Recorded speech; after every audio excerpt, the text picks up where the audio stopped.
Good evening, students. Now today we are going to discuss non-random sampling. We have completed the random sampling and we have seen the various methods of random sampling. Now today we are going to discuss non-random sampling. Non-random sampling is done on the basis of convenience and judgment of the investigator and not on the basis of probability as against random sampling. Non-random sampling is not free, it is determined by certain consideration. ना यहाँ जो बोला गया है आपको ये है कि non random sampling is done on the basis of convenience and judgement. यहाँ पे कन्वेनियंस एंड जजमेंट जो है वो मेन रोल प्ले करता है सैम्पलिंग का सिलेक्शन में. जो सैंपल जो हम लोग यूनिवर्स से या पॉपुलेशन से जो हम लोग सेलेक्ट करते हैं उसमें कन्वेनियंस एंड जजमेंट ये दो जो आपको मायने रखता है, क्योंकि ये नॉन रैंडम है. यहाँ पे कुछ ना कुछ यहाँ पे बायसनेस है, इसीलिए आपको रैंडम से थोड़ा ये डिफरेंट है. यहाँ पे आपको जो नॉन रैंडम सैम्पलिंग वो फ्री नहीं है, फ्री फ्रॉम बायस नहीं है, कुछ ना कुछ यहाँ पे आपको बायसनेस है. तो क्या क्या चाहिए, तो कन्वेनियंस, अपने कन्वेनियंस के अनुसार यहाँ पे इन्वेस्टिगेटर जो है वो आपको सैंपल को लेता है, आइटम्स को सेलेक्ट करता है. और उसके अलावा जजमेंट के अनुसार अपना खुद वो जज करता है कि किस सैंपल को लेना चाहिए, किस सैंपल को नहीं लेना चाहिए. तो यहाँ जो आपको जजमेंट है, ये जो अपना जो एक्सपीरियंस है जो इन्वेस्टिगेटर यूज करता है सैंपल का सिलेक्शन में, वो आपको नॉन रैंडम का फीचर है, नॉन रैंडम सैम्पलिंग का.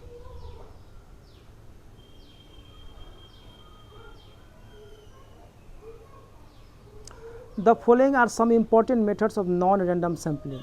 Non-random sampling का आपको generally there are three methods. One is judgment और purpose sampling, purposive sampling बोलते हैं इसको, quota sampling and convenience sampling. So when we talk about non-random sampling, there are three methods.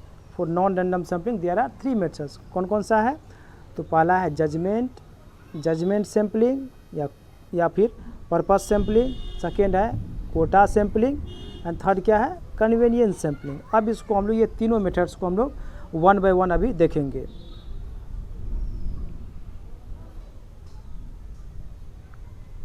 ना judgement और purposive sampling किसको बोलते हैं हम लोग, this is also called purposive और डेलिब्रेट सैम्पलिंग.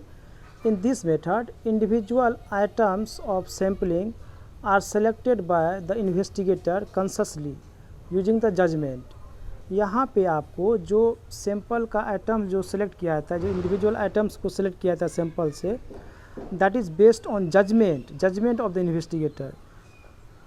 इन्वेस्टिगेटर खुद जज करता है कि which item should be selected and which item should not. So that is decided by the investigator, okay, by his or her own experience, his or her own knowledge of the samples, knowledge of the population. It requires that the investigator should have a good knowledge of the universe and some experience in the field of the investigation. Now, what is required in this case judgment sampling is the good knowledge of the universe. यदि investigator के पास में good knowledge नहीं रहेगा, यानी कि यदि वो universe को नहीं समझ रहा है, यदि वो आइटम्स को नहीं समझ रहा है, तो फिर जो है उसका सैंपल का जो आपको डेटा आएगा, जो सैंपल का जो आपको रिजल्ट आएगा वो आपको रॉन्ग आएगा. ठीक है, तो इसीलिए इस इन्वेस्टिगेशन में इन्वेस्टिगेटर का नॉलेज, जो पहले का जो नॉलेज है, ठीक है, यूनिवर्स के बारे में, आइटम्स के बारे में, सैंपल के बारे में, वो and experience in the field of investigation, and investigation करने का जो फील्ड है उसमें उसका एक्सपीरियंस, ये दो काफ़ी मायने रखता है. So experience and good knowledge, this two things are the most important thing in the case of judgement sampling. तो जब जजमेंट सैम्पलिंग को यूज किया जाता है आपको, तो उस केस में इन्वेस्टिगेटर का नॉलेज एंड एक्सपीरियंस काफ़ी इम्पॉर्टेंट रोल प्ले करता है for the selection of sampling. For example, selecting students for quiz and other competition which represent the school at inter-school competition, the judgement sampling is suitable in the following condition. ना ठीक है, अब यहाँ पे example हम लोग देखते हैं पहले। यदि सपोज कीजिए कि यदि आपको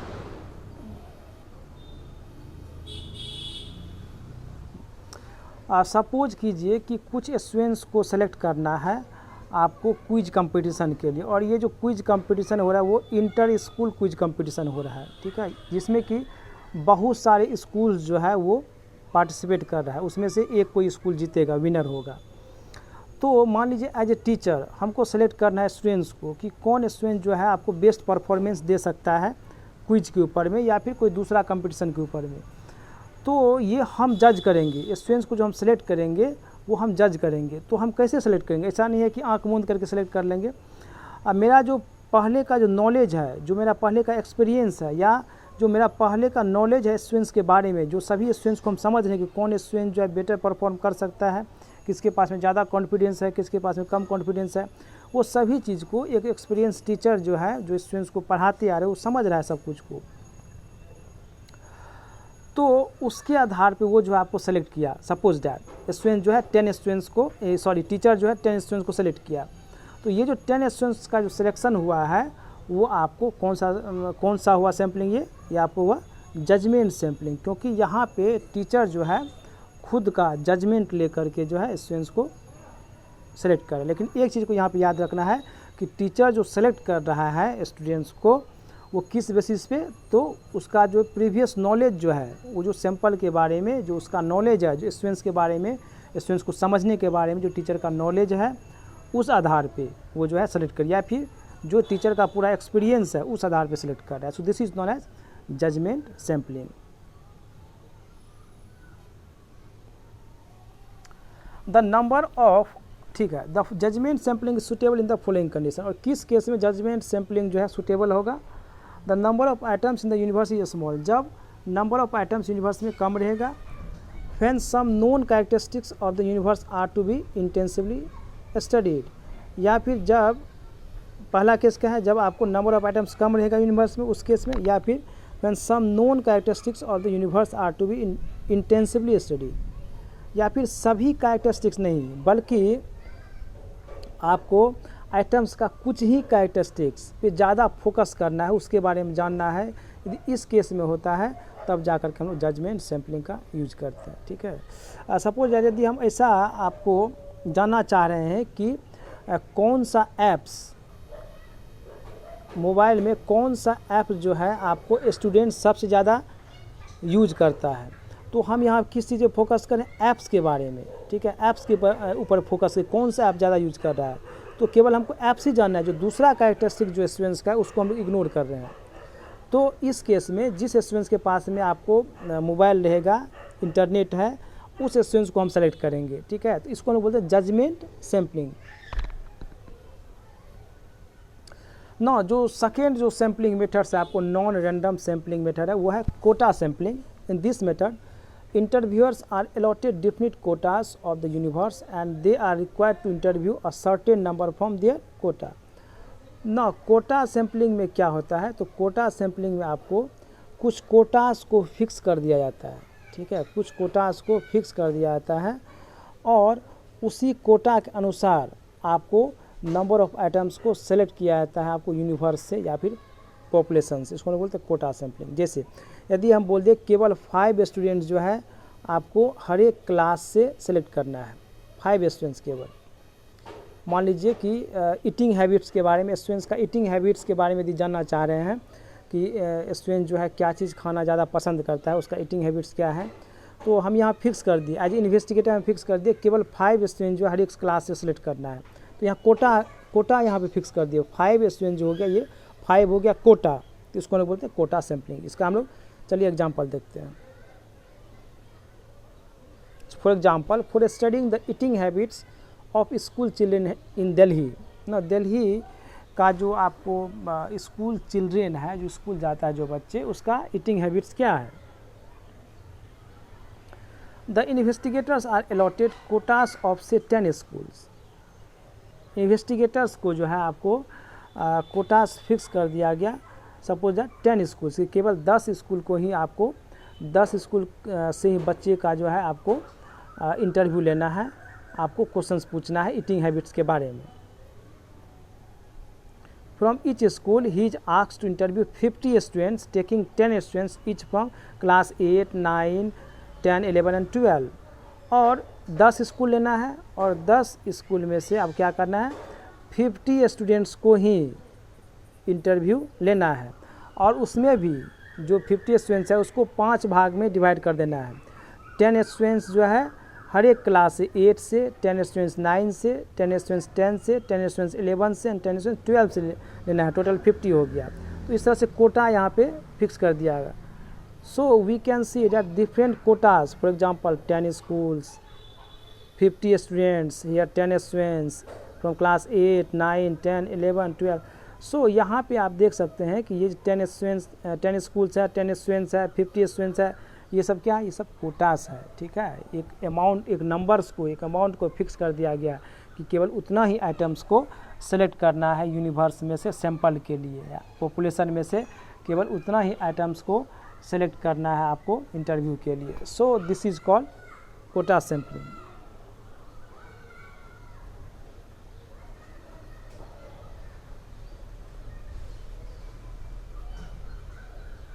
ना कोटा सैम्पलिंग का एक और एग्जांपल आप देख सकते हैं यहाँ पे, quota male ever 50। For example यहाँ पे बहुत सारे आपको देख सकते हैं कि प्रीवियस इस पिक्चर में आप देख सकते हैं कि यहाँ पे आपको बहुत सारे आदमी है यहाँ पे और ये डिफरेंट एज का है, बच्चे भी हैं, बड़े भी हैं, मिडिल एज का भी है। लेकिन यहाँ पे सभी को सर्वे के लिए सिलेक्ट नहीं किया जा रहा है, किसी पर्पस के लिए। फॉर एग्जांपल यदि फूड हैबिट्स, ठीक है, फूड हैबिट्स के ऊपर में यदि रिसर्च किया जा रहा है कि किसी पर्टिकुलर एज का जो आदमी है उसका फूड हैबिट्स क्या है, ठीक है, वो क्या चीज़ खाना पसंद कर रहा है।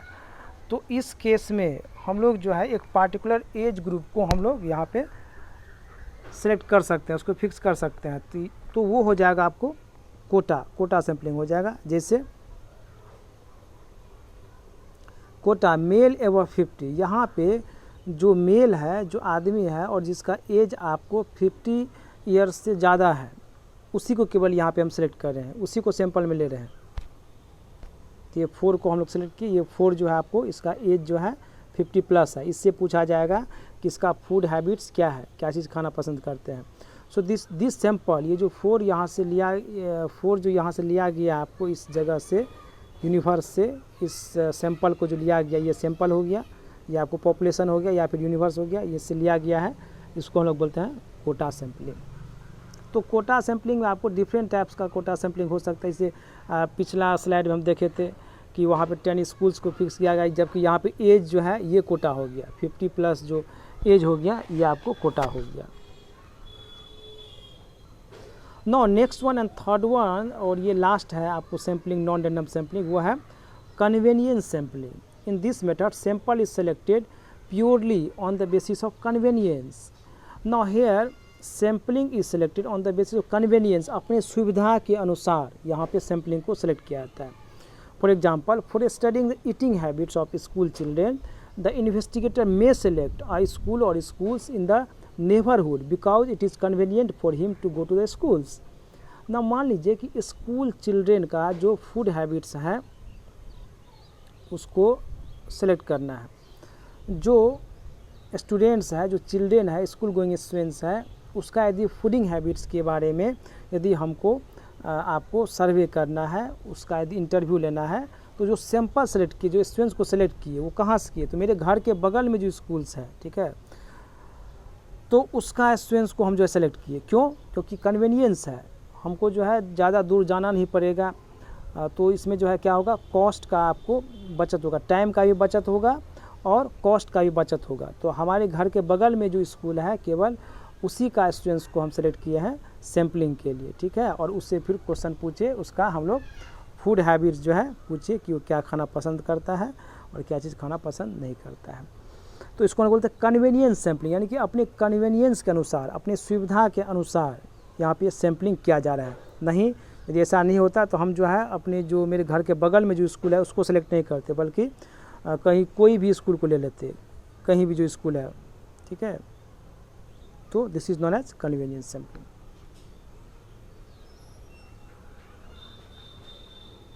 In this method samples may be obtained from easily available list such as telephone directories, ठीक है। तो मेन चीज़ इसमें यह है कि जो इजीली अवेलेबल है वहीं से डेटा को लिया जा रहा है, वहीं से सैंपल को लिया जा रहा है। This method is not representatives of the universe and are unsatisfactory. This method is less expensive and less time consuming. Now इसमें जो आपको बोला जा रहा है कि this method is not to representatives of the universe and are unsatisfactory. ये true representatives नहीं है और ये अनसेटिस्फैक्ट्री भी है, ये आपको सही है, क्योंकि कन्वीनियंस सैम्पलिंग में हम अपने कन्वीनियंस के अनुसार जो है आपको आइटम्स को सेलेक्ट कर रहे हैं, सैंपल को अपने कन्वीनियंस के अनुसार सेलेक्ट कर रहे हैं, ठीक है। तो यहाँ पे बायसनेस हो रहा है, पक्षपात हो रहा है। आप जो है, जो मेरे घर के बगल में जो स्कूल है वो पूरा सभी ऑल इंडिया में जो स्कूल है उसको आपको ट्रूली रिप्रेजेंट नहीं कर सकता है, क्योंकि इस इन्वायरमेंट के अनुसार, ठीक है, और बहुत सारा फैक्टर्स, बहुत सारा फैक्टर्स जो है प्ले करता, अपना रोल प्ले करता है डिसीजन लेने में। तो यहाँ पे एक बायसनेस है, एक इजीनेस है कि जो हमको सिंपल लग रहा है, इन्वेस्टिगेटर को जो सिंपल लग रहा है, जो इजी हो रहा है अपने सुविधा के अनुसार, जिसमें उसको कम खर्च हो रहा है, उसी के अनुसार वो जो है अपना सेलेक्ट कर रहा है, सैंपल को सेलेक्ट कर रहा है। तो इसलिए अनसेटिस्फैक्ट्री रिजल्ट भी दे सकता है, कोई ज़रूरी नहीं है कि ये जो आपको सेटिस्फैक्ट्री रिजल्ट देगा, अनसेटिस्फैक्ट्री रिजल्ट भी दे सकता है, क्योंकि जो मेन टाउन में जो स्कूल्स होता है वहाँ जो बच्चे पढ़ते हैं, हो सकता है कि उसका फूड हैबिट्स अलग होगा। जो विलेज एरियाज़ में जो आपको स्कूल्स है उसमें जो बच्चे पढ़े उसका फूड हैबिट्स अलग होगा, सभी का एक समान नहीं हो सकता है। तो इसीलिए डिफरेंट टाइप्स ऑफ रिजल्ट्स आपको दे सकता है। इसीलिए ऐसा बोला गया है कि जो आपको कन्वीनियंस के अनुसार जो सिलेक्ट किया जा रहा है वो आपको उतना आपको सेटिस्फैक्ट्री रिजल्ट नहीं देगा, और ये पूरा पॉपुलेशन को आपको ट्रूली रिप्रेजेंट नहीं करेगा।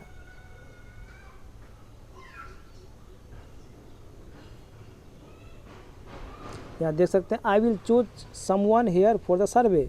जैसे पार्क में जो है बहुत सारे बच्चे खेल रहे हैं और वहाँ पे इन्वेस्टिगेटर गया है, उसके घर के बगल में, जो इन्वेस्टिगेटर के घर के बगल में ये पार्क है, वहाँ पे इन्वेस्टिगेटर गया और वहाँ पे बोला कुछ चिल्ड्रेन को कि हम जो है सर्वे के लिए कुछ को यहाँ से सेलेक्ट कर रहे हैं, कुछ यहाँ पे चिल्ड्रेन से कुछ क्वेश्चन पूछ रहे हैं, कुछ इंक्वायरी पूछ रहे हैं। तो ये सुविधा के अनुसार, ये कन्वीनियंस के अनुसार यहाँ पे आपको सैंपल को सेलेक्ट किया जा रहा है, इसीलिए इसको हम लोग बोलते हैं convenience sampling. So today we have learned non random sampling. Today we have learn non random sampling हम लोग देखे, इससे पहले रैंडम सैम्पलिंग हम लोग देख चुके हैं। ऑब्वियसली अब आपके दिमाग में random sampling and non random sampling का जो आपको मेन डिफरेंसेस है, जो मेन कॉन्सेप्ट है, वो आपको समझ में आ गया होगा। यहाँ पे जो 3 types of non random sampling जो यहाँ पे हम डिस्कस किए हैं, आई होप कि आपको समझ में आ गया होगा। एग्जाम्पल के साथ यहाँ पे हम आपको बताए हैं, ठीक है। चाहे वो आपको पर्पस सैम्पलिंग हो, चाहे वो कोटा सैम्पलिंग हो, या फिर आपको कन्वीनियंस सैम्पलिंग हो। तो यदि आपको कहीं भी थोड़ा सा भी किसी भी तरह का डाउट है तो आप इजीली जो है हमसे क्वेश्चंस पूछ सकते हैं व्हाट्सएप ग्रुप में। और नेक्स्ट जो है इसका जो मेरिट्स डिमेरिट्स है वो हम लोग नेक्स्ट क्लास में पढ़ेंगे, नेक्स्ट क्लास में इसके ऊपर में हम लोग डिस्कस करेंगे। So this is all about today's class. Thank you all of you.